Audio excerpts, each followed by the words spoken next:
Hai, apa khabar semua? Harapnya semua dalam keadaan sihat walafiat. Terlebih dahulu, Shalom dan Assalamualaikum kepada semua. Okey, Cik Yu juga nak minta maaf sekali lagi di sini.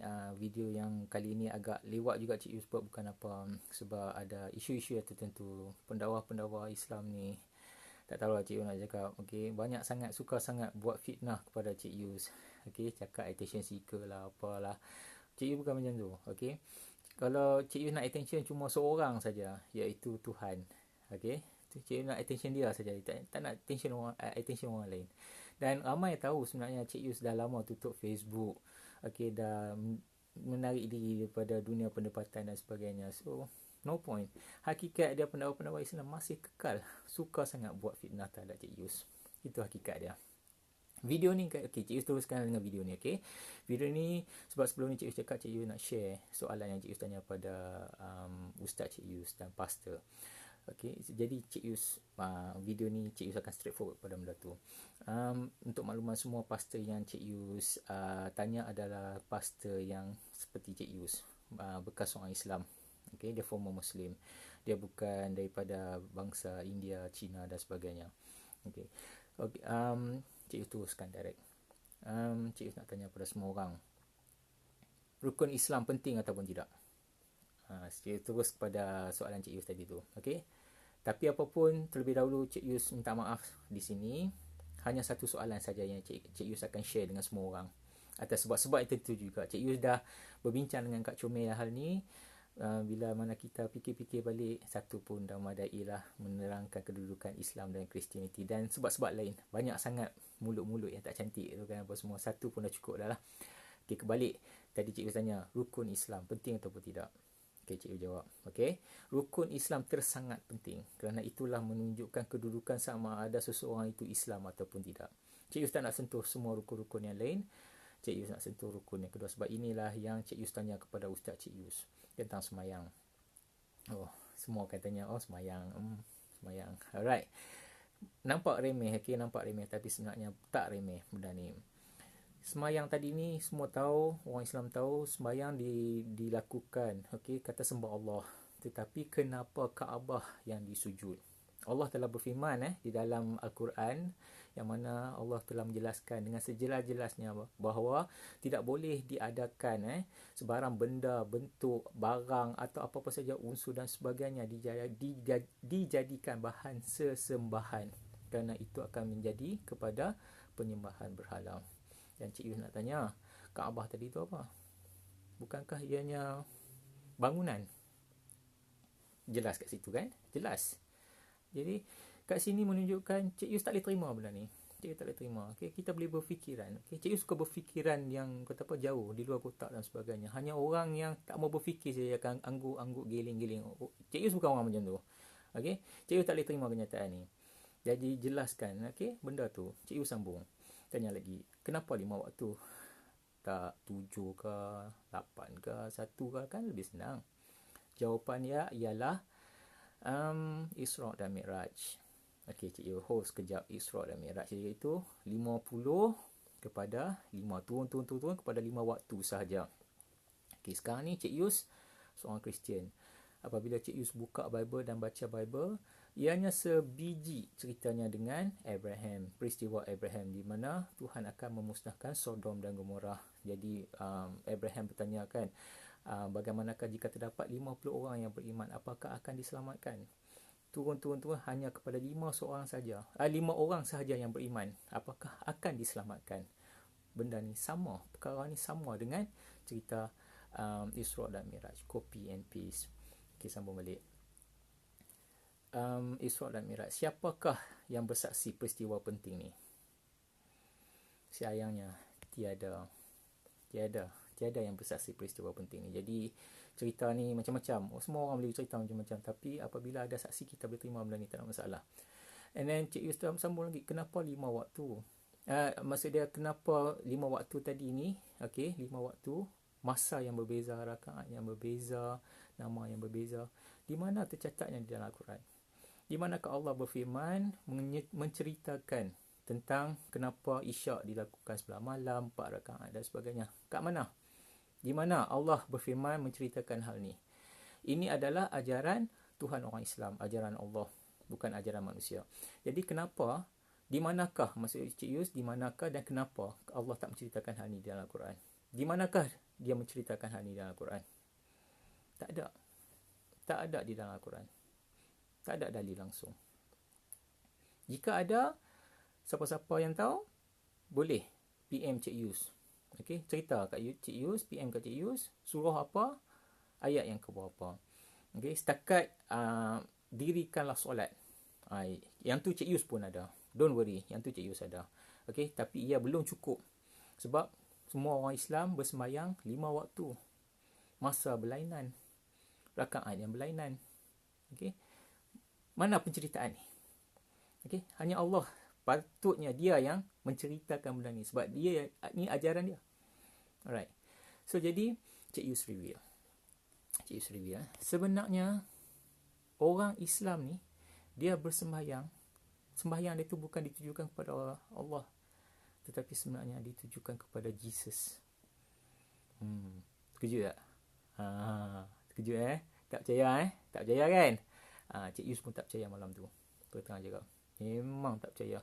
Pada masa tu Cik Yus beriman pada Allah. Okey, kenapa semayang Cik Yus? Cik Yus semayang, ialah niat kita kepada Allah apa semua. Tetapi kenapa kepada Jesus? Pelik. Cik Yus tak percaya malam tu. Tapi setelah mendengar penerangan, baru Cik Yus percaya. Oh, rupanya macam ni.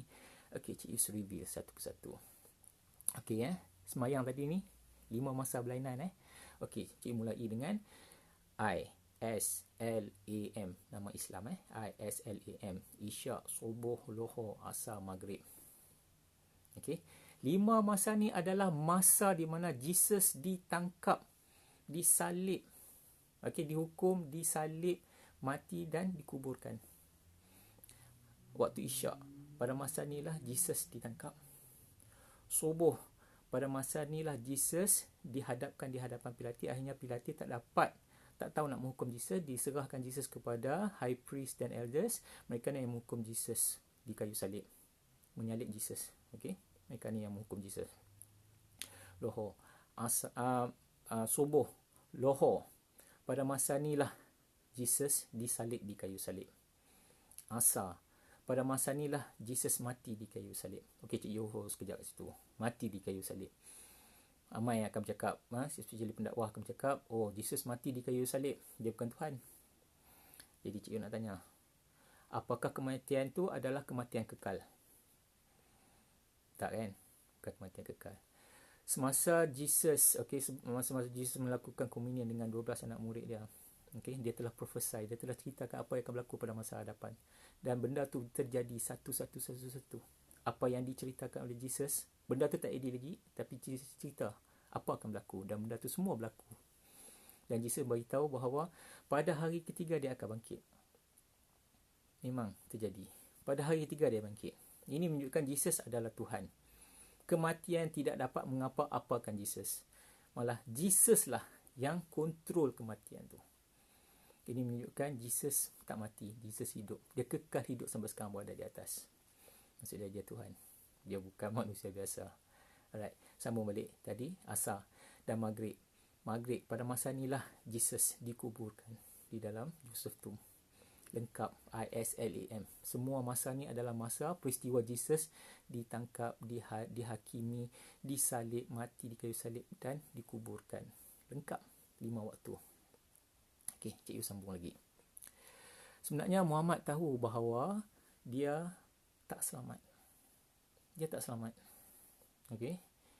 Jadi sebab tu dia mengadakan selawat agar semua umat Islam berselawat kepada dia, mendoakan keselamatan dia. Jika dia seorang yang dah selamat, seperti kononnya semua orang faham semua dia cakap, jika dia memang dah terjamin keselamatan dia, kenapa dia minta umat-umat Islam berselawat kepada dia? Ini menunjukkan bahawa dia masih belum selamat. Okey. Dan dalam masa yang sama, dia tahu tak semua orang rajin berselawat. Dengan cara bersembahyanglah maka semua orang akan mendoakan keselamatan dia. Okey. Muhammad pernah bersabda di dalam Mutiara Hadis 2002 jilid 3 nombor 152. Muhammad mengatakan, nafas hidupku ada di dalam Isa putra Maryam. Isa yang dimaksudkan Jesus ditujukan Isa yang Muhammad maksudkan ialah Jesus. Okay, Jesus wujud, tetapi Isa versi Islam tak wujud. Isa versi Islam tak wujud, tak dapat dibuktikan. Diceritakan dilahirkan di bawah pohon. Kat mana pohon tu?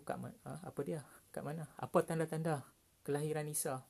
Tak dapat dibuktikan. Tetapi Jesus ada tanda kelahiran, ada saksi yang menyaksikan dan sebagainya. Semuanya ada. Tempat-tempat yang Jesus lalui, semua ada. Kekal wujud sampai sekarang. So yang tu. Okay. Maksud dia kat sini Muhammad mengatakan bahawa nafas hidup dia ada di dalam Isa. Maksud dia yang ditujukan adalah Jesus. Dia tahu dia tak selamat. Sebab tu dia mengadakan, dia meminta, okay, dia membuat semayang tadi tu supaya umat Islam mendoakan keselamatan dia. Semayang tadi tu ditujukan kepada Jesus agar Jesus dapat menyelamatkan dia. Sebab tu dia bercakap macam ni. Sebab tu dia buat perkara ni. Okay, Cik Yus nak sentuh satu perkara lain lagi. Okay, semua umat Islam mempercayai bahawa, semua orang bercakap, okay, umat Islam lah, semua umat Islam bercakap mereka berada di jalan yang benar. Benarkah? Nak tanya. Berada di jalan yang benar.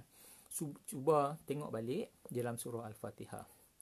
Okay, di dalam setiap sembahyang tadi, 5 waktu tadi ni, okay, jika dihitung semua ada 17 rakaat. Bermaksud 17 kali umat Islam membaca surah Al-Fatihah, minta berada di jalan yang benar, diberikan jalan yang benar. Apa tu? Jika umat Islam berada di jalan yang benar, kenapa minta untuk berada di jalan yang benar lagi? Pelik kan?